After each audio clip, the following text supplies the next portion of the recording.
Bismillahirrahmanirrahim. Tulisan yang paling kecil itu namanya huruf. Jadi huruf contohnya yaitu A, B, C, D dan seterusnya. Itu dalam bahasa Indonesia namanya huruf. Dalam bahasa Arab itu namanya huruf. Jadi contohnya huruf yaitu alif, ba, ta dan seterusnya. Itulah namanya huruf. Kemudian di atas huruf yang kedua itu ada yang namanya dalam bahasa Indonesia namanya kata. Jadi kata itu apa? Kata susunan dari beberapa huruf yang mempunyai arti. Contoh, ada huruf S, A, Y, A, saya jadikan satu, itulah namanya kata. Ada M, ada A, ada K, ada A, ada N, saya jadikan satu, namanya kata. Ada R, ada O, ada T, ada I, namanya roti, itu namanya kata. Dalam bahasa Arab itu namanya kalimah. Jadi kalimah yaitu contohnya ana, kumpulnya hamzah, nun, alif, itu namanya kalimah. Akulu, itu namanya kalimah. Al-khubza, itu namanya kalimah. Jadi persatu-satuannya itu namanya kalimah. Di atas kata dalam bahasa Indonesia itu ada yang namanya kalimat. Jadi kalimat itu apa? Susunan dari huruf ini dijadikan satu. Saya makan roti dijadikan satu, itu namanya kalimah. Kalimat. Dalam bahasa Arab itu ada yang mengatakan kalam, ada yang mengatakan kalim, ada yang mengatakan kaul, terserah.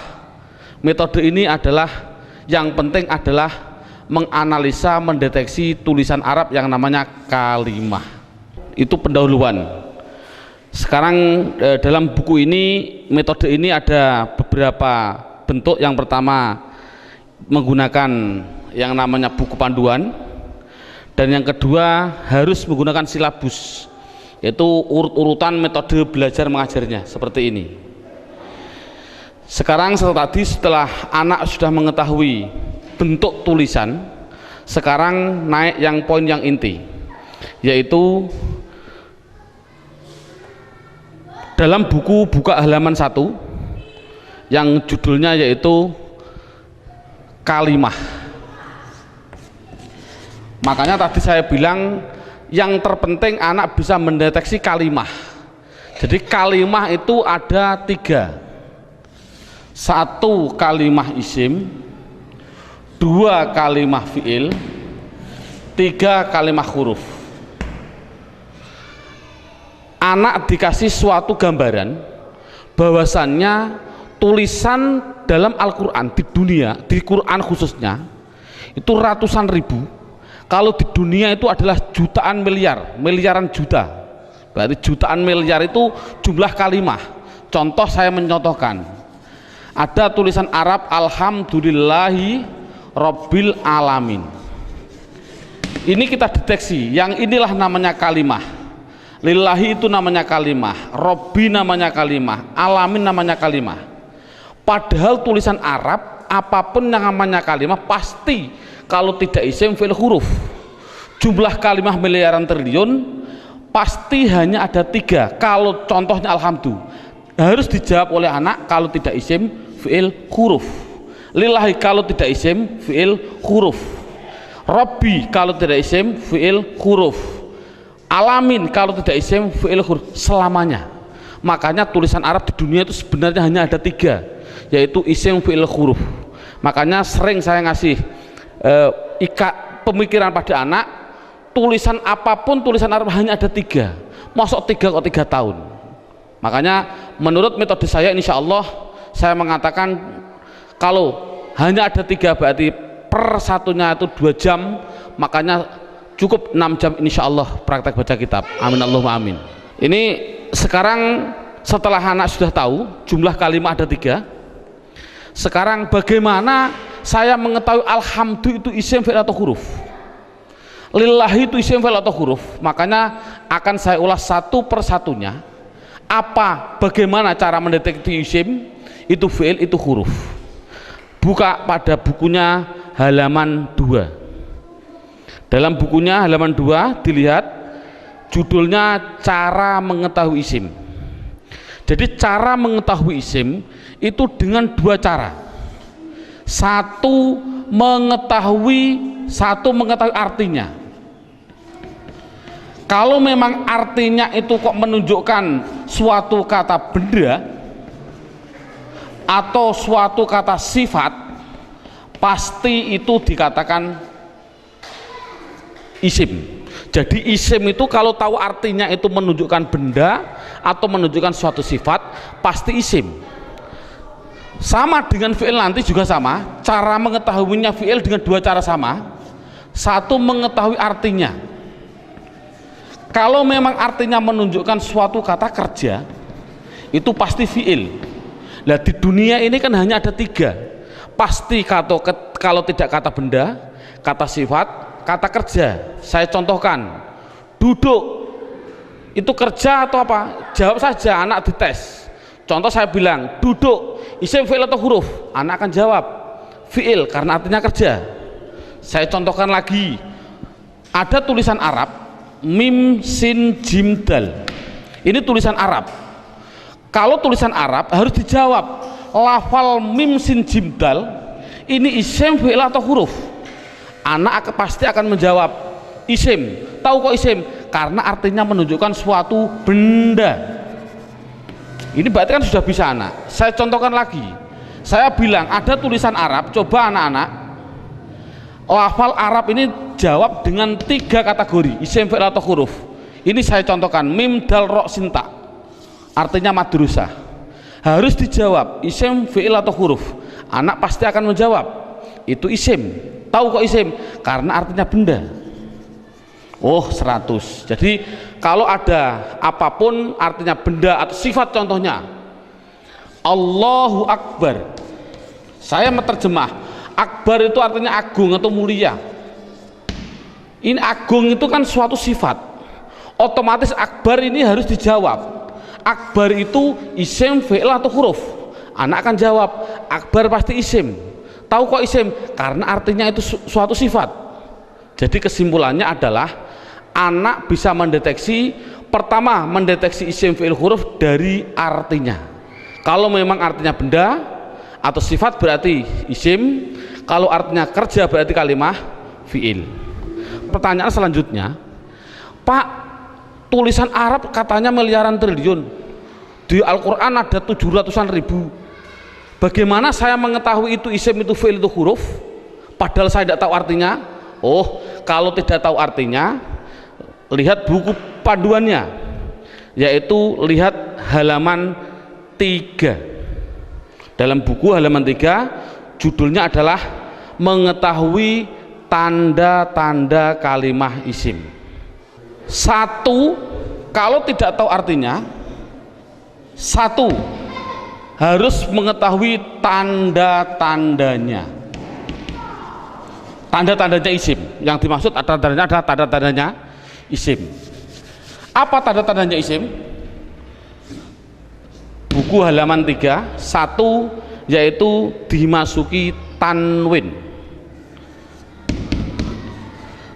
Tanwin itu berarti baik tanwin dhammah, tanwin fathah, tanwin kasroh. Saya contohkan, hasibun, isim, fi'il atau huruf? Isim. Tahu kok isim? Karena ada tanwin. Untuk anak kecil mungkin kelas 5 diniyah, tanwin itu pasti di belakang. Tulis saja, disuruh di belakang. Bukunya tambah situ silahkan. Yang penting tanwin pasti di belakang. Baik tanwin dhammah, tanwin kasroh, tanwin fathah. Saya contohkan, hasibun. Ini tulisan Arab, harus dijawab isim, fi'il atau huruf? Artinya apa? Saya nggak tahu. Kalau tidak tahu ini harus dijawab isim. Mengapa ke isim? Karena ada tanwinnya. Saya menulis lagi, sohi bin, isim, fi'il atau huruf? Isim. Tahu kok isim? Karena ada tanwinnya. Berarti anak sudah bisa mendeteksi, yaitu tanda-tanda yang pertama kalimah isim, yaitu dimasuki tanwin. Sekarang yang nomor 2, Tanda-tanda isim yang nomor 2 itu kalau ada tulisan Arab depannya dikasih al, makanya dalam bukunya hanya dimasuki al, garis miring di depan. Jadi kalau ada tulisan Arab depannya ada alif dan lam, pasti itu isim. Contoh, alhamdu, harus dijawab isim fi'il atau huruf, jawabnya adalah isim. Tahu kok isim? Karena dimasuki al. Ar-Rahim, isim fi'il atau huruf, isim. Tahu kok isim? Karena ada al. Dan seterusnya. Sekarang yang ketiga, tanda-tanda isim yang ketiga yaitu dimasuki yang namanya huruf jar. Huruf jar itu apa sih? Huruf jar itu adalah tertentu, lafalnya tertentu, yaitu ada tulisan itu berupa apa? Min, ila, an, ala, dan seterusnya. Di dalam buku sudah ada. Min artinya dari, ila artinya ke, an artinya dari, ala artinya di atas, dan seterusnya. Jadi kalau ada tulisan Arab dimasuki min, yang mana huruf jar itu pasti tempatnya di depan suatu kalimah, mesti itu adalah kalimah isim. Contoh, saya mencontohkan ada tulisan Arab, zahaba zaidun ila suq, zahaba zaidun ila suq. Anak saya tes satu persatu dulu. Zaidun isim fi'il atau huruf? Isim. Tahu kok isim? Karena ada tanwinnya. Suq isim fi'il atau huruf? Isim. Tahu kok isim? Karena dimasuki huruf jar yang namanya ila. Artinya apa saya suq? Tidak tahu, tidak penting. Ini kan tidak penting. Yang penting itu bisa mendeteksi itu pasti kalimah isim. Contohnya lagi, ada contoh yang namanya ada roja'a. Saya contohkan, roja'a kembali. Siapa yang kembali? Bakrun, siapa bakar? Kembali min dukan, min dukan. Bakrun isim fi'il atau huruf? Jawabnya isim. Tahu kok isim? Karena ada tanwin. Min dukan, dukan itu isim fi'il atau huruf? Isim. Tahu kok isim? Karena dimasuki huruf jar min. Artinya apa? Tidak penting. Jadi makanya itu adalah tanda-tanda kalimah isim. Yang ketiga, yang keempat, tanda-tanda isim yang keempat di situ saya tulis. Saya hapus dulu. Tanda-tanda isim yang keempat yaitu dimasuki namanya huruf qasam. Qasam itu artinya sumpah. Qasam artinya sumpah. Di sini huruf qasam hanya ada 3, wawu, ba, ta. Untuk anak pemula jangan dicontohkan selain lafal Allah, jangan. Untuk pemula jangan. Contoh, wal asri. Asri ini adalah isim. Tahu kok isim? Karena ada wawu qasam. Tidak perlu sebenarnya. Yang penting itu adalah wawu qasam nanti. Contohkan saja wallahi. Berarti Allah itu isim karena apa? Dimasuki wawu ini. Itu aja masih bingung untuk anak didik. Jadi kesimpulannya qasam tidak begitu penting. Yang penting yang terakhir ini. Tanda-tanda isim yang terakhir yang kelima yaitu dimasuki yang namanya mamimu. Contohkan, ini contoh mamimu di sini dalam buku panduan. Di situ lihat halaman 65. Halaman 65 dalam bukunya dibuka. Contohnya halaman 65 yaitu fa'ala yaf'ulu fa'lan wa maf'alan fahuwa fa'ilun wadaka maf'ulun. Saya ambil yang penting-penting saja. Uf'ul la taf'ul, maf'alun 2 kali ini, maf'alun mif'alun. Cara menerangkan pada anak bahwasannya fa'ala yaf'ulu fa'lan ini adalah dalam bahasa pramuka namanya kata sandi. Kalau dalam bahasa komputer namanya keyword atau password, katakan saja password. Passwordnya itu apa? Itu namanya fa'ala. Karena apa? Fa'ala itu adalah hitungan hanya ada 3, 1, 2, 3. Artinya tulisan Arab di dunia, saya tadi bilang miliaran triliun, itu pasti dari 3 kata dasar. Saya bilang contoh, memukul, doroba, ini namanya 1, 2, 3. Duduk, jalasa, 1, 2, 3. Menolong, nasoro, 1, 2, 3. Inilah jadi tulisan Arab itu pasti 3. Contoh fa'ala, berarti saya contohkan di atas. Makanya anak, kalau insya Allah kalau anak desa biasanya sudah bisa. Ini namanya fa fi'il, ini namanya fi'il. Sebagai kata sandi namanya fi'il. Namanya fa fi'il, ain fi'il, lam fi'il. Jadi dot itu bertepatan dengan fa, namanya fa fi'il. Ro bertepatan dengan ain, namanya ain fi'il. Ba bertepatan dengan lam, namanya lam fi'il. Jadi pasti tulisan Arab miliaran triliun itu pasti dari 3 kata dasar, itu pasti. Jadi kalau dilihat nanti dalam tulisan Arab, yang dimaksud mamimu adalah ada tulisan Arab depannya ada mim, baik dibaca mi kasroh mi, atau dibaca mim dibaca fathah ma, atau ada tulisan Arab dibaca mu, muslim. Kalau ada tulisan Arab depannya kok dikasih mim dan jumlahnya pasti 4, berarti karena 3 yang asli, mim lam sin asli, mim tambahan, lam fa, lam ain fa asli, mim tambahan. Jadi kalau ada tulisan Arab depannya ada mim, baik dibaca ma atau mi atau mu, pasti itu kalimat isim. Contoh, muslim, isim fi'il atau huruf? Jawabnya adalah isim. Tahu kok isim? Karena dimasuki mu. Saya menulis. Masjid, isim fi'il atau huruf? Isim. Tahu kok isim? Karena dimasuki ma. Dan seterusnya. Saya bilang madrasah, isim fi'il atau huruf? Isim. Tahu kok isim? Karena dimasuki ma. Jadi tulisan Arab kalau ada mim dibaca baik fathah, kasroh, dumah, itu pasti kalimah isim. Sekarang saya tambah sedikit suatu pengenalan. Kalau ada tulisan Arab,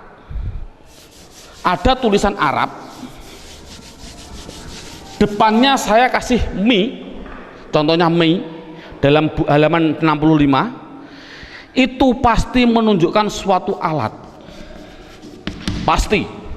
Contoh saya contohkan, rowaha sama dengan fa'ala. Rowaha artinya angin. Coba kalau kasih mi bunyinya apa? Samakan dengan ini, berarti mati hidup, hidup. Rowaha kasih mi bunyinya mirwahun. Jadi mirwahun artinya adalah, karena ada mi artinya adalah alat angin. Apa alat angin? Kipas angin. Jadi kipas angin itu bahasa Arabnya adalah mirwah. Saya menuliskan lagi, kalau ada tulisan Arab di belakangnya ada tak seperti ini, tak, pasti itu hanya tambahan, tidak akan asli, pasti tambahan. Contoh, satoro, satoro saya nulis artinya pinggir. Coba kalau kasih mi bunyinya apa? Mistorun. Tapi tak ada masalah lah. Mistorotun. Apa mistorotun? Penggaris salah. Yang betul adalah alat pinggir, yaitu penggaris sama. Jadi kan sama tujuannya, semuanya. Kalau ada tulisan Arab depannya dikasih ma, ada arti 2, yaitu mengartikan 2, namanya menunjukkan suatu tempat atau suatu waktu, menunjukkan waktu. Tinggal pilih kondisional. Untuk guru tolong hanya sebutkan saja pasti maf'a, karena nanti dalam pendalaman ada yang namanya maf'i ada, tapi tidak perlu dicontohkan pada murid. Yang penting adalah maf'a. Kalau ada lafal maf'a pasti tinggal pilih menunjukkan tempat atau waktu. Contoh, Darosa belajar. Coba kalau kasih ma bunyinya apa? Madrosun. Kasih tak aja lah, enggak masalah lah. Apa namanya? Madrosatun. Darosa belajar. Kalau madrosatun artinya apa? Sekolahan, jangan sekolahan. Artinya itu tempat belajar, yaitu sekolahan, sama. Semuanya seperti itu semua. Kataba menulis. Coba kalau kasih mabunnya apa? Maktabun. Apa maktabun? Maktabun artinya tempat menulis. Apa? Meja tulis. Jadi meja tulis bahasa Arabnya maktab dan lain sebagainya. Ada yang mengatakan tempat nulis itu adalah kantor, boleh. Jadi maktabun kantor, boleh, karena memang kantor itu untuk tempat menulis juga, dan seterusnya. Setelah itu yang penting anak bisa mendeteksi kalimat isim. Ini alhamdulillah cukup sampai ini. Minimal anak bisa mendeteksi media harokat pasti isim. Karena apa? Kita semua bisa melihat yang namanya isim di media harokat itu pasti ada tanda-tandanya itu semua, kecuali satu yang namanya mudhof. Ini murid tidak perlu diterangkan, ini khusus spesial guru, karena semua media harokat bisa dideteksi itu isim. Saya bisa mendeteksi kecuali satu, apa yang namanya mudhof. Berarti mudhof, apa mudhof itu nanti tidak perlu kita terangkan pada anak. Ini yang pertama. Sekarang alhamdulillah beberapa menit sudah bisa anak bisa mendeteksi tulisan Arab yang namanya isim. Sekarang kita mendeteksi yang kedua yang namanya kalimah fi'il. Kita mendeteksi yang kedua namanya kalimah fi'il. Tadi saya bilang kalimah ada 3 isim fi'il huruf. Isim mengetahui artinya, kalau benda sifat menunjukkan benda atau sifat berarti isim. Kalau tidak tahu artinya, mengetahui tanda-tandanya. Sama dengan fi'il. Kalau mengetahui artinya, itu artinya menunjukkan suatu kerja, berarti kalimah fi'il. Tadi sudah saya terangkan. Kalau tidak tahu semuanya Pak, oh sama dengan isim, yaitu mengetahui tanda-tandanya. Lihat buku panduannya, yaitu halaman 10. Buku panduan halaman 10.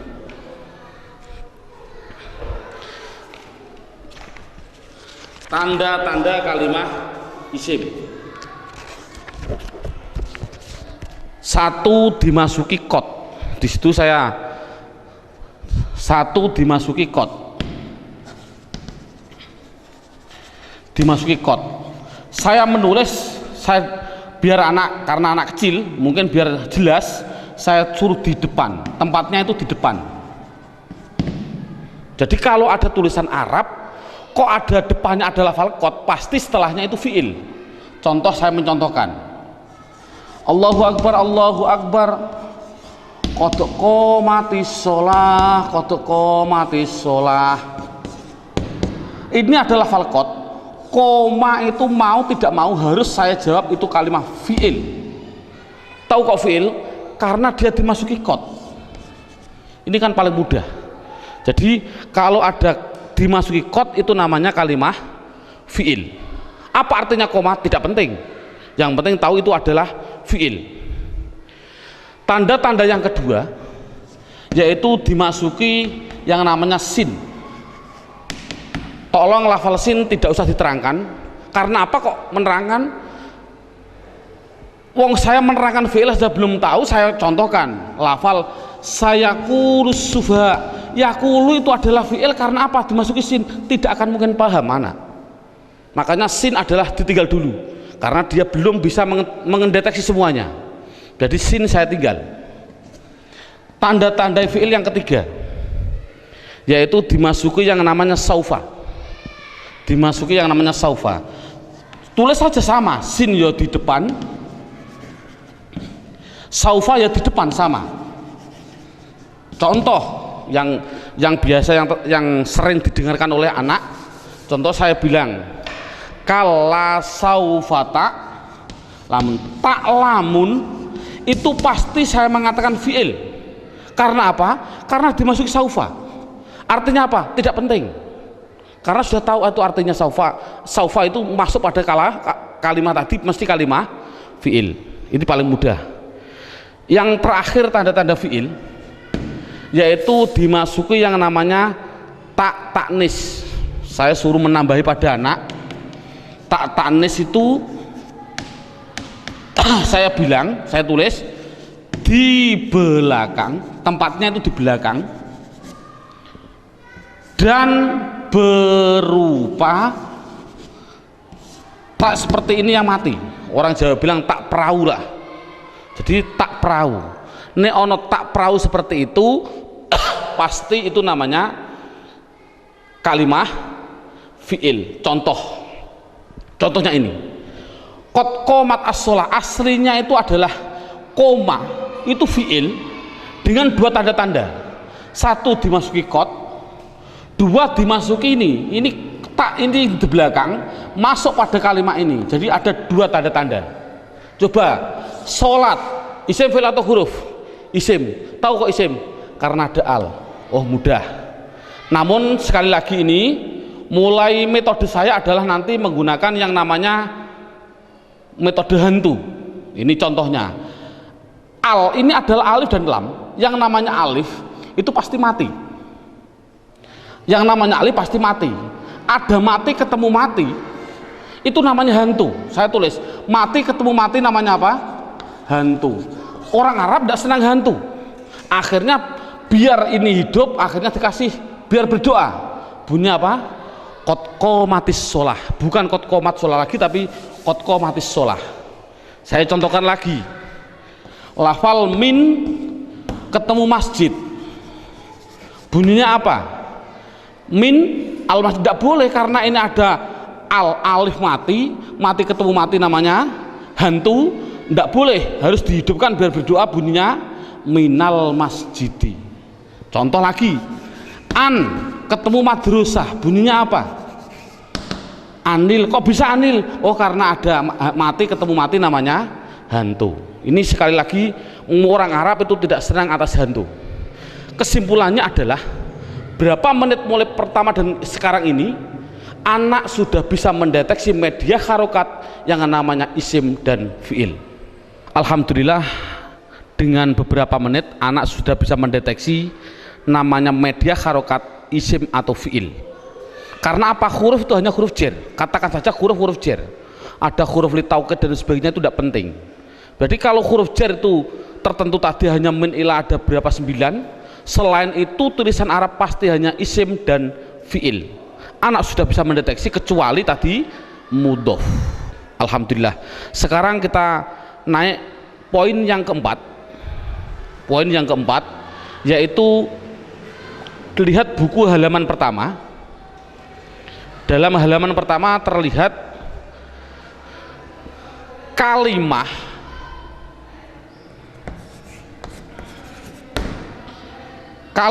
isim, fiil, huruf. Ini ada gambar kalimah pasti butuh kepada yang namanya, ini garis horizontal namanya perlu. Dalam bahasa Indonesia namanya perlu, bahasa Indonesianya orang Jawa namanya butuh. Butuh itu kemarin saya dari Sumatera, butuh itu artinya sama seperti di orang Kalimantan dakar. Naudzubillah, mohon maaf sekali bahasa kasar perlu. Berarti kalimah itu pasti memerlukan yang namanya i'rab. Halaman pertama dilihat, i'rab itu ada 4. Satu namanya i'rab rofa, 2 namanya i'rab nasab, 3 namanya i'rab jar, yang keempat yaitu namanya i'rab jazm. Jadi kalimah itu pasti memerlukan yang namanya i'rab. Padahal i'rab ada 4, rofa, nasab, jar, jazm. Dan perlu diketahui kalimah isim itu butuhnya hanya butuh 3, bukan 4. Fi'il butuhnya yaitu 3, bukan 4. Huruf, oh sementara huruf tidak butuh. Jadi yang butuh i'rab itu yaitu khusus yang namanya kalimah isim dan kalimah fiil. Apa i'rab itu nanti saya terangkan. Yang penting isim itu butuh 3. Apa namanya? Dan perlu ditulis dulu. Anak harus digarisbawahi. Rofa pasti domah, dibilang pasti. Karena pengalaman saya pada waktu kecil, Pak Guru menerangkan rofa yaitu domah, wawu, alif, nun. Itu saya juga bingung. Makanya saya melihat dalam jurumiyah ada namanya alamat asli, menunjukkan bahwasanya anak, saya punya insting, oh berarti mengapa musonaf kok mengatakan asli domah, inilah mungkin metode saya harus mengikuti seperti ini. Jadi setiap anak pastikan yang namanya rofa pasti domah, yang namanya nasab pasti fathah, yang namanya jer pasti kasroh, yang namanya jazm pasti sukun. Dipastikan dulu. Jadi kalau sekarang kita lanjutkan, yang butuh i'rab itu adalah isim butuh 3. Apa-apa? Isim butuhnya yaitu rofa, nasab, jer. Ini kebutuhan isim. Jadi isim butuhnya hanya 3: rofa, domah, nasab, fathah, jer, kasroh. Tidak butuh kepada jazm, tidak butuh. Ini penting. Adapun yang fiil butuh 3. Fiil butuh 3. Apa-apa? Rofa, nasab, dan jazm. Tidak butuh kepada yang namanya jer. Ini anak harus tidak perlulah kita terlalu ngasih pertanyaan terbulak-balik. Contoh, isim i'rab apa yang khusus masuk pada fiil, i'rab apa yang tidak boleh masuk pada fiil, tidak perlulah. Yang penting minimal pertama kali tolong ditekankan isim. Fiil aja tidak penting, nanti dulu. Yang penting kalau bilang isim pasti punya namanya rofa domah, nasab fathah, jer kasroh. Itu isim dulu, matangkan isim. Fiil tidak perlu ditanya dulu. Jadi sekarang pertanyaannya, apa sih yang dinamakan rofa domah? Rofa itu adalah i'rab. I'rab itu apa? I'rab adalah perubahan pada akhir kalimat atau kata, akhir kata atau kalimah dalam bahasa Arabnya tadi. Jadi kalau ada tulisan Arab, perubahan belakang itulah namanya i'rab. Contoh saya bilang, ada tulisan Arab min sim jim dal, belakangnya itu, kalau ini kan kata benda, ini kan orang tahu kata benda. Kalau benda berarti kalimah isim. Kalau isim harus dijawab, pasti butuh perubahan belakang. Kalau dia rofa ya pasti dun. Apa rofa itu nanti? Pasti dun. Kalau dia nasab berarti pasti dan. Kalau dia jer berarti din. Makanya saya tadi bilang, yang namanya i'rab, khususnya ini, i'rab itu sama dengan nahwu. Contohnya lafal ini, dun dan din. Inilah belakang, ini namanya nahwu. Adapun depan ada tulisan mim sim jim dal, bacanya apa? Masji. Mengapa kok dibaca masji? Mbok dibaca misijid saja. Inilah perubahan depan, itu namanya sorof. Jadi nahwu sama sorof itu harus gandeng. Mengapa terjadi sekarang ini guru nahwu, guru sorof sudah berlainan, itu sudah jauh, akan bertemu juga sulit, karena satu kalimat membutuhkan 2 hal, yang namanya nahwu dan sorof. Jadi perubahan depan itu namanya sorof, perubahan belakang adalah nahwu. Jadi kesimpulannya lagi, ada kesimpulan ini, tolong nanti anak-anak harus dipahami. Yang namanya isim, yang namanya, saya ini kesimpulan, isim pasti butuh 2 hal belakangnya. Kalau ada al, kalau tidak ada al ya ditanwin. Itu prinsip. Jadi kalau ada tulisan Arab kok dia menunjukkan suatu isim, itu harus kasih tanwin kalau tidak ada alnya. Kalau ada alnya jangan ditanwin. Contoh, masjid ini kan tidak ada alnya, makanya saya balang dun dan din. Coba kalau saya kasih al, al masjid, coba rofanya bunyinya bagaimana? Al masjid, jangan ditanwin karena ada al. Nasabnya bunyinya bagaimana? Al masjidah. Jernya bunyinya bagaimana? Al masjidi. Ini contoh.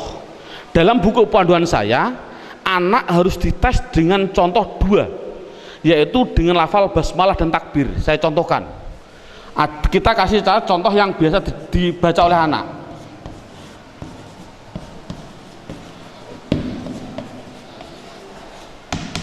Dideteksi dulu isim fi'ilnya. Coba rohim, lafal belakang ini isim fi'il atau huruf? Isim, tahu kok isim? Ada al. Rohman, isim fi'il atau huruf? Isim, tahu kok isim? Ada al.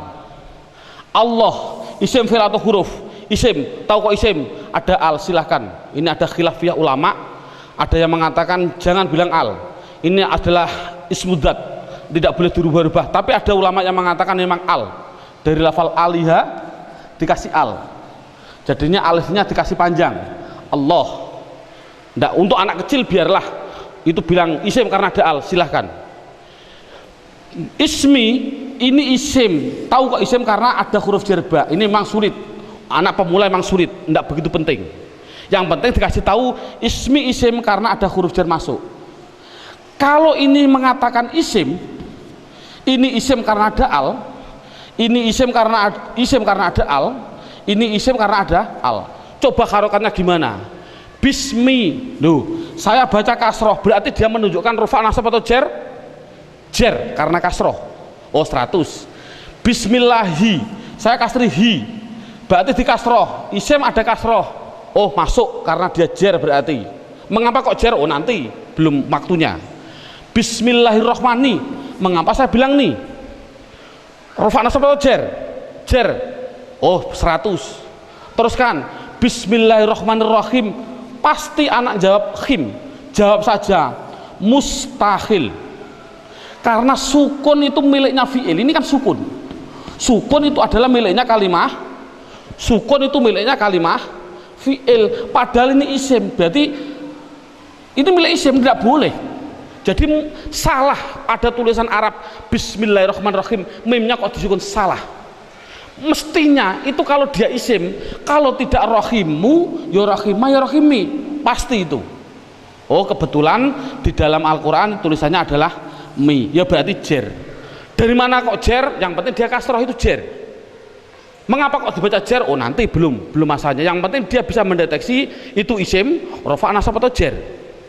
Ini kan anak sudah lumayan. Dengan berarti gambaran rohim ini adalah menggambarkan anak biar tahu, oh isim tidak boleh ditanwin. Loh kok disukun pak?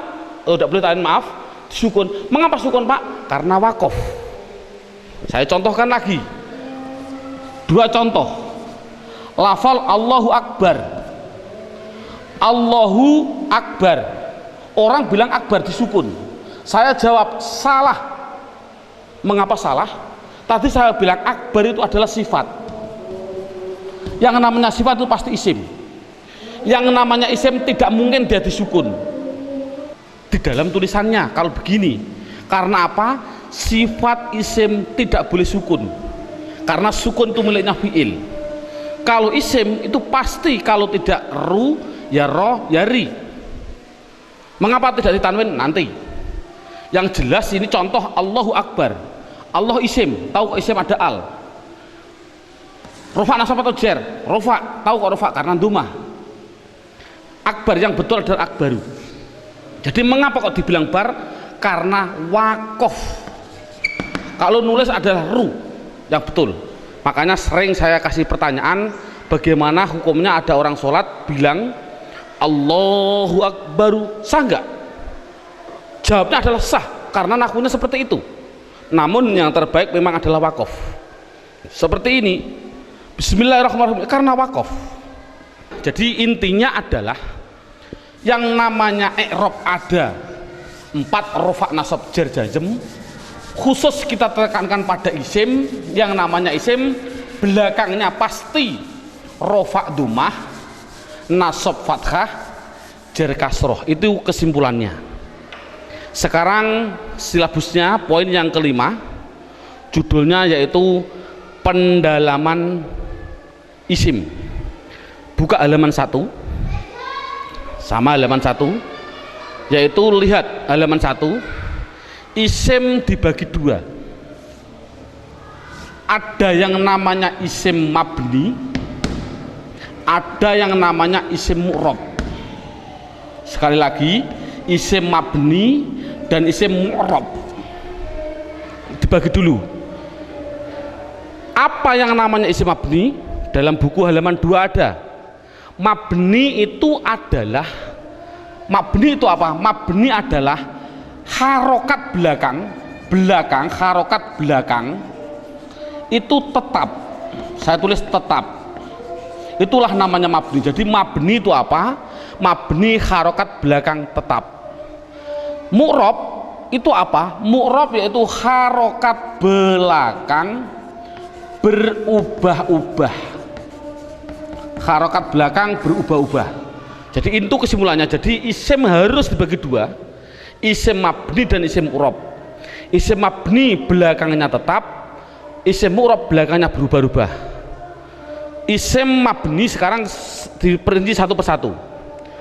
Dalam silabus ada isim mabni, yaitu satu namanya isim domir. Saya tulis satu namanya isim domir. Tolong dalam hal ini anak tidak usah diperdalami. Yang namanya pada waktu pengalaman saya dulu kecil, Pak Guru bilang domir itu ada 2, seperti contoh seperti ini. Domir ada 2, domir baris dan domir mustatir. Baris muttasil ada 2, baris munfasil ada 2, muttasil ada 4, dan domir mustatir ada yang jawas dan ada yang wujub. Ini enggak, dulu saya suruh menghafalkan ini domir saja itu mungkin 1 bulan. Lah menurut saya kita ambil yang pokok dulu. Dengan metode ini adalah metode saya bilang domir yang berupa domir baris munfasil rufa, yaitu pendalamannya dalam buku. Lihat halaman buku yaitu dilihat halaman 4. Halaman 4 dilihat judulnya isim domir. Di situ saya tulis yaitu lafal huwa, huma, hum, ya, huma, hunna, anta, antuma, antum, anti, antuma, antunna. Yang terakhir ana, nahnu. Jadi jumlahnya 14. 1, 2, 3, 6, 9, 12, 14, 13, 14. Jadi jumlahnya saya bilang isim domir adalah jumlahnya 14. Contohnya huwa, hum. Yang namanya domir itu adalah kata ganti. Dalam buku huwa itu kata ganti dari siapa? Kata ganti dari dia. Dia siapa? Dia laki-laki 1. Ini yang namanya goib. Jadi kesimpulannya huma kata ganti dari siapa? Dia laki-laki 2 yang goib. Hum kata ganti dari apa? Mereka atau mereka. Siapa mereka? Laki-laki 3 ke atas yang goib. Jadi kesimpulannya ini adalah namanya laki-laki. Ini berarti 1, 2, 3 ke atas ini perempuan. Tapi ini adalah semuanya adalah goib. Sekali lagi ini adalah goib. Berarti dia perempuan 1 goibah atau goibah. Huma 2 perempuan goibah. Huna 3 ke atas perempuan goibah. Jadi inti kesimpulannya adalah 3 ini laki-laki, 3 ini perempuan yang semuanya adalah katakan goib. Anta Kata ganti siapa? Dari kamu. Kamu siapa? Kamu laki-laki satu yang hadir. Saya simpulkan, intinya ini adalah laki-laki yang anti antuma antuna, saya simpulkan perempuan, namun dua-duanya ini namanya hadir. Namanya hadir. Ana artinya saya, nahnu artinya kita. Penjelasannya, mengapa domir dikatakan mabni? Ini anak dijelaskan dengan dua pendekatan. Contoh lafal huwa. Huwa itu kata ganti siapa? Dari dia. Dia satu, orang laki-laki satu, orang Inggris. Kata gantinya juga dia. Tetap inilah akhirnya wa. Selamanya akhirnya dibaca wa. Makanya dikatakan mabni adalah belakangnya tetap, yaitu tetap dibaca fathah. Dia orang Amerika, ya sama tetap wa. Orang Indonesia, ya tetap wa. Jangan mentang-mentang orang Indonesianya orang pendek-pendek terus dibilang wi. Kalau orang Arab orangnya tinggi-tinggi wu, enggak boleh. Kesimpulannya adalah selamanya pasti akhirnya tetap berupa yang namanya wa. Itu pendekatan secara logika. Pendekatan secara nahwiyah walaupun salah, karena walaupun salah, contoh huwa dia dibaca rofa ya tetap huwa. Dia karena isim kan dibaca nasab ya tetap huwa, dibaca jar ya tetap huwa. Sekali lagi untuk seorang guru, cara menerangkan seperti ini walaupun salah, kan tidak mungkin huwa itu adalah domir rofa, kok bisa nasab. Itu contoh seorang guru, ini penting untuk seorang guru. Ngomong ini permasalahannya, pengalaman saya keliling, pertanyaan saya itu rata-rata di dalam hal gaib dan hadir. Saya bilang, apa sih artinya gaib dan apa sih artinya hadir? Rata-rata orang mikir gaib adalah tidak ada orangnya, hadir adalah ada orangnya, padahal salah. Pengertian gaib adalah tidak diajak bicara, walaupun ada di sampingnya. Samping saya ada namanya Zaid. Ada orang tanya, Pak, Zaid mau ke Semarang kok, bilang pada saya, padahal di samping saya ada Zaid. Ini namanya hadir atau gaib? Gaib, karena orangnya bicara sama saya, bukan pada Zaid. Jadi kata gantinya pada Zaid adalah wa. Ini menunjukkan artinya gaib, yaitu jangan diartikan tidak ada orangnya, diartikan apa? Tidak diajak bicara. Kalau hadir ya berarti diajak bicara. Itu kesimpulannya adalah mabni harokat belakangnya tetap selamanya. Contoh mereka selamanya mesti hum, disukun selamanya. Jadi saya tulis di situ pertama isim domir mabni jumlahnya adalah 14. Buka seterusnya bukunya halaman 5. Yang kedua, mabni yang kedua yaitu yang namanya di situ saya tulis isim isyarah.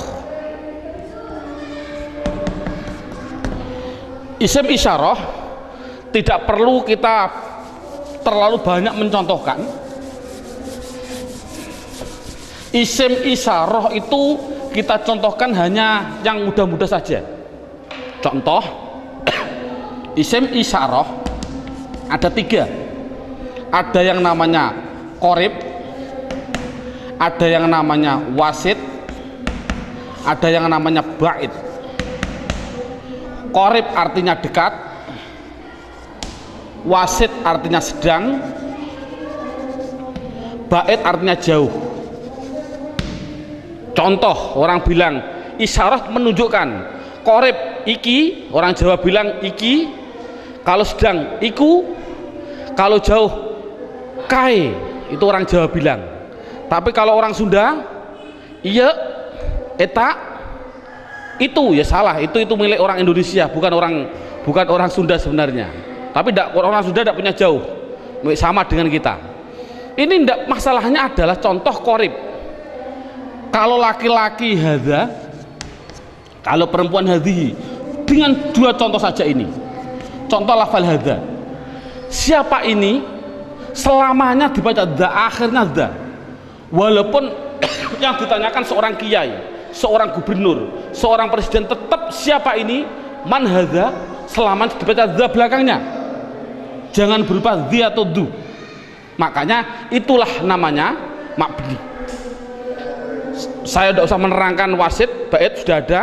Yang jelas contohnya yaitu dalam buku panduannya sudah saya tunjukkan, yaitu isim isyarah ada 3, hadza hadhihi. Kalau sedang yaitu lafal daka dan dalika, daka dan dalika, daka dan tilka. Saya contohkan daka dan tilka. Kalau jauh saya contohkan hanya 2, dalika dan ulaika. Jadi jumlahnya yaitu ada berapa? Dalika, ulaika. Jumlahnya berapa? 1, 2, 3, 4, 5, 6. Saya katakan isim isyarah jumlahnya adalah hanya 6. Walaupun nanti pendalamannya banyak. Seorang guru tolong hanya seperti itu dulu. Terusnya mabni yang ketiga yaitu yang namanya isim mausul. Buka dalam bukunya halaman yang ke isim mausul, kata sambung. Datanglah Zaid, yang mana ja'a Zaidun alladhi. Ini isim mausul itu hanya tertentu, lafalnya tertentu. Sudah dalam bukunya ada, yaitu lafal alladhi, alladina, alladhi, alladhi, alladani, alladina. Contoh saya tidak usah nulis, mohon dilihat contoh ini. Isim mausul tertentu, alladhi, alladani, alladina, allati, allatani, allati. Cukup sebutkan hanya 6 saja, yaitu biar anak hanya tahu isim mausul jumlahnya hanya ada 6. Mabni yang keempat, mabni yang keempat yaitu yang namanya isim istifham. Istifham, istifham itu pertanyaan. Di situ saya menulis, tidak usah saya tulis biar waktunya lebih singkat. Yang penting guru bisa menerangkan. Yaitu di situ saya tulis hanya man, mundu, madza, mata, ayana, aina, kaifa, anna, kam, dan ayu. Jumlahnya saya tulis itu hanya 10. Jadi istifham hanya ada 10. Yang keempat, yang ke mabni yang kelima, yaitu namanya isim syarat. Syarat itu apabila, jikalau, andai kata, itu namanya syarat. Saya tulis dalam bukunya biar lebih singkat. Lafalnya tertentu. Man, ma, mahma, mata, ayana, aina, anna, haisuma, kaifama. Jumlahnya yaitu hanya ada 9. Yang terakhir yang nomor 6, yang namanya isim fi'il. Ini loh namanya isim fi'il. Kadang-kadang orang bingung. Di situ ada isim fi'il madhi, isim fi'il mudhari, isim fi'il amar. Yang penting contohnya saya bilang isim fi'il amar, isim fi'il amar. Contohnya lafal amin, amina. Ini dikatakan dia bukan isim, bukan fi'il. Dikatakan isim fi'il. Mengapa kok isim fi'il? Tidak usah kita, anak tidak usah dikasih jawaban, kasih alasan, tidak usah. Yang penting isim fi'il itu lafalnya tertentu. Lafalnya itu hanya ada 9. Begitu. Berarti anak yang penting tahu. Contohnya seperti ini. Isim fi'il amar yang pertama. Ada yang namanya soh dan seterusnya. Isim fi'il madhi ada 2. Isim fi'il mudhari ada 2. Cukup 9 saja. Inti kesimpulannya, isim mabni itu jumlahnya adalah 14, 6, 6, 10, 9, 9, jumlahnya adalah 54. Padahal tadi saya bilang tulisan Arab yang namanya isim di dunia jumlahnya kalimat isim adalah 1 miliar triliun. Itu jumlahnya tulisan Arab di dunia itu 1 miliar triliun. Kalau isim jumlahnya miliaran triliun dibagi dua, mabni dan mu'rob. Yang namanya mabni yaitu 54, selainnya pasti mu'rob. Kesimpulannya, isim mu'rob adalah yang tidak berupa mabni. Saya mohon maaf untuk seorang ustadz, seorang guru, dulu pada waktu saya masih kelas 1 sanawiyah sudah diajarkan oleh alfiyah, padahal saya belum memahami betul. Saya ditunjukkan contohnya huwa, isim domir. Isim domir huwa itu dikatakan mabni karena apa? Karena yang namanya mabni adalah serupa dengan huruf. Mu'rob tidak serupa dengan huruf. Jadi yang namanya mabni serupa dengan huruf. Serupa di dalam apanya? Ada sibe wat'i, sibe iftikori, sibe, tidak perlulah kita sementara, nanti dulu. Yang penting anak bisa, yang namanya mabni pasti tertentu lafalnya dan dia pasti serupa dengan huruf. Makanya tidak usah kita menjelaskan alasan-alasan dulu, biarlah nanti seorang ustadz kalau dia sudah belajar alfiyah. Ini metode awal. Jadi saya simpulkan, kalau tulisan Arab yang namanya isim jumlahnya 1 miliar triliun, mabni 54, berapa jumlah mu'rob? Jumlah mu'rob ya miliaran triliun dikurangi 54. Kalau kita nulis persen ya mungkin 0,000 nafas hampir habis baru 1%. Jadi anak mudah. Isim domir ada 14, isim isyarah ada 6. Contoh, alhamdu, isim fi'il atau huruf? Isim. Tahu kok isim? Ada al. Kalau tahu isim harus dijawab, dia masuk kategori mabni atau mu'rob, harus dijawab. Jawabnya apa? Anak dibilang ini pasti mu'rob. Karena apa kok mu'rob? Karena lafal alhamdu tidak ada pada mabni yang jumlahnya 54. Itu kan paling mudah. Berarti semua tulisan Arab kalau tidak ada di 54 ya pasti mu'rob. Berarti mu'rob miliaran triliun. Jadi anak, makanya anak suruh menghafalkanlah. Arti tidak perlu nanti dulu. Yang penting anak bisa mendeteksi. Itu adalah mabni, jumlahnya 54, apa-apa, huwa mahum dan seterusnya. Isim isyarah tak dihafal, isim mausul hafal. Selain itu pasti mu'rob. Contoh lagi, alhamdulillahi rabbil alamin. Isim fi'il atau huruf? Isim. Tahu kok isim? Ada al.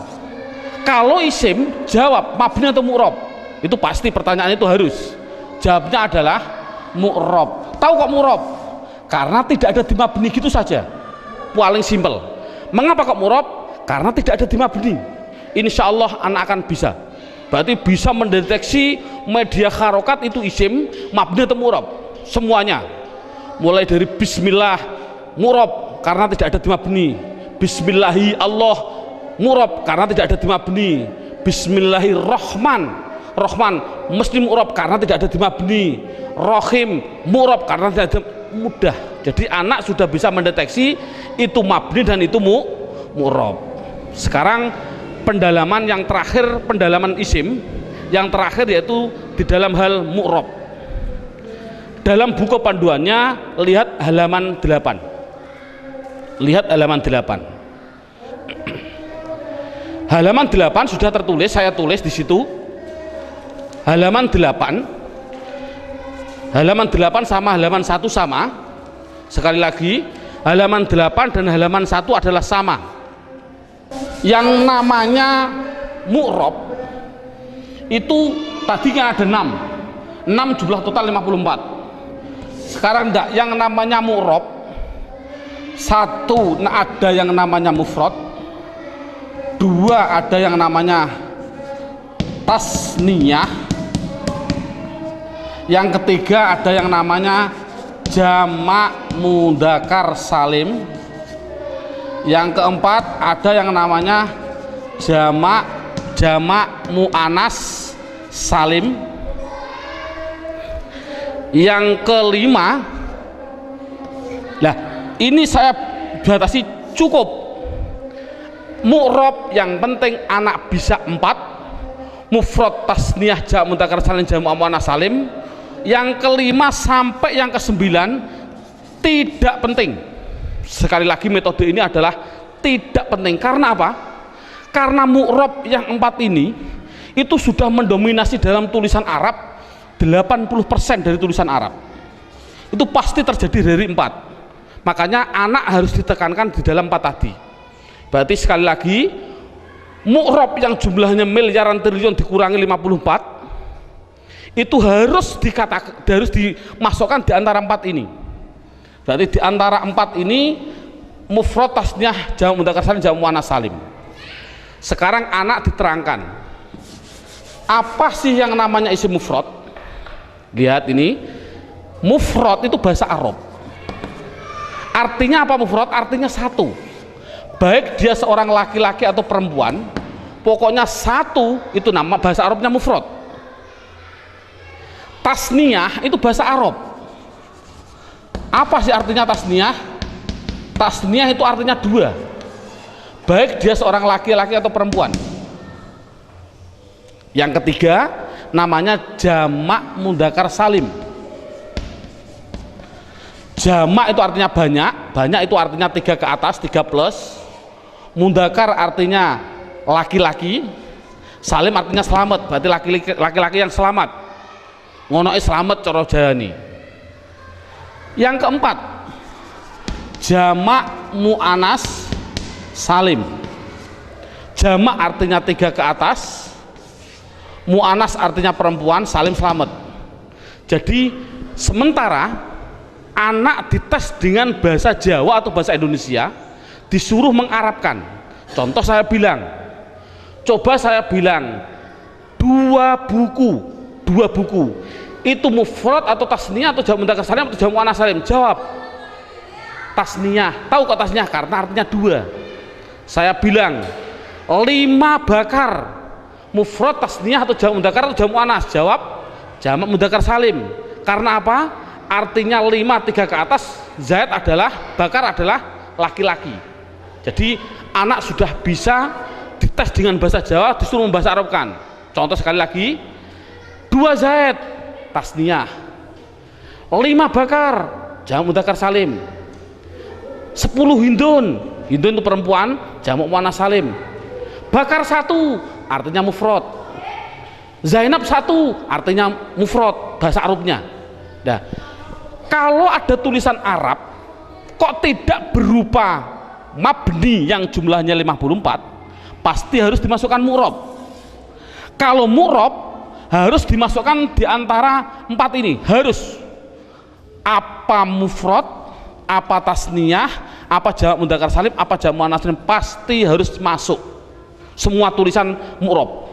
Contoh, nah ini bagaimana saya mengetahui Pak tulisan Arab itu mufrad, tasniyah, jamak mudzakkar salim, jamak muannats salim? Lihat bukunya halaman 8. Kalau ada tulisan Arab, belakangnya kok ada alif nun atau ya nun, nunnya dibaca kasroh ni, sebelum ya dibaca fathah, sebelum alif dibaca fathah, bunyinya ani atau aini, mesti artinya 2. Kalau ada tulisan Arab belakangnya kok berupa wawun nun atau ya nun, nunnya tapi dibaca na, baca fathah na, sebelum ya dibaca kasroh, sebelum wawu dibaca dhammah. Kalau orang Jawa bilang una, ini berarti mati nih, atau ina tadi aini, mesti artinya 3 ke atas laki-laki.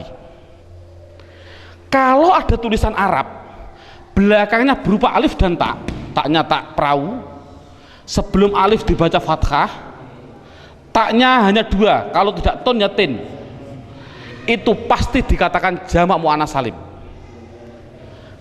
Kalau ada tulisan Arab belakangnya tidak ada tambahan ani, aini, una, ina, atun, atin, mesti itu isim mufrad.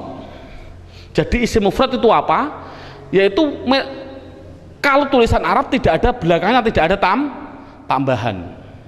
Saya contohkan, alhamdu, isim fi'il atau huruf? Isim. Tahu kok isim? Karena ada al. Pertanyaan selanjutnya, mabni atau mu'rob? Mu'rob. Tahu kok mu'rob? Karena tidak ada di mabni. Kalau mu'rob harus dimasukkan di antara 4 ini, wajib. Empat ini harus dimasukkan. Berupa apa? Mufrad. Tahu kok mufrad? Karena belakangnya tidak ada tanda-tandanya. Ani, aini. Ini kan dal. Dal ini kan tidak ada tambahannya. Oh, jadi alhamdu adalah isim mufrad. Contoh lagi. Bismillah, alhamdulillahirabbil alamin. Alamin. Pertanyaan, isim fi'il atau huruf? Isim. Tahu kok isim? Ada al. Mabni atau mu'rab? Mu'rab. Tahu kok mu'rab? Karena tidak ada di mabni. Kalau masuk mu'rab, masukkan di antara empat ini. Bunyinya apa? Jamak mudzakkar salim. Tahu kok jamak mudzakkar salim? Karena belakangnya ada inang, ya nun, sebelumnya dibaca kasroh. Cocok gak dengan ini? Ina. Jadi tulisan Arab mesti gitu semua. Kalau mu'rab pasti harus masuk kategori di antara empat tadi. Ini alhamdulillah berapa jam ini anak sudah bisa 100% mendeteksi isim dan mengkategorikan di antara mabni dan mu'rab. Subhanallah, sudah bagus. Ini untuk apa isim tadi? Oh, nanti. Itu adalah setelah 3 jam. Kita istirahat dulu.